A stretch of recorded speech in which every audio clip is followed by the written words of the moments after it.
সবাইকে আগলে রাখার ভিড়ে নিজেকে সামলানোর কথা কি একদমই ভুলে গেছেন? চারপাশের সবাই আপনাকে খুব শক্ত একটা মানুষ বলে চেনে। যে কোনো বিপদে, যে কোনো ঝড়ে সবাই আপনার উপর চোখ বন্ধ করে ভরসা করতে পারে। আপনিও নিজের সব কষ্ট আড়াল করে হাসি মুখে সবার দায়িত্ব এক হাতে টেনে নিয়ে যাচ্ছেন। সবাই ভাবে আপনার মনটা বুঝি পাথরের তৈরি, আপনার বুঝি কোনো দিন একটুও কষ্ট হয় না। কিন্তু সত্যটা তো তারা জানে না। সবার মনের খেয়াল রাখতে রাখতে আপনি নিজের মনটার খোঁজ নিতে একদম ভুলে গেছেন।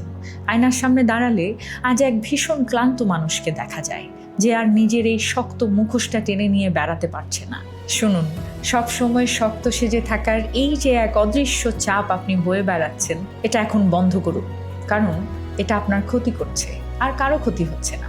আপনি কোনো সুপার হিউম্যান নন। দিন শেষে আপনিও রক্ত মাংসের একজন সাধারণ মানুষ, এবং এ কারণেই আপনারও একটুখানি ভেঙে পড়ার অধিকার আছে। একটুখানি দুর্বল হওয়া বা কারো কাঁধে মাথা রেখে একটু জিরিয়ে নেয়ার পূর্ণ অধিকার আপনার আছে। এখন বলুন তো, আজ রাতে এই শক্ত মুখোশটা খুলে নিজেকে একটুখানি কাঁদতে দেবেন? একটু নিজেকে সময় দিয়ে দেখবেন, কত কিছু বদলে যেতে পারে। আমি পিঙ্কি ছেত্রী। নিজের প্রতি একটু কেয়ারিং হন। ভালো থাকুন, সুন্দর থাকুন।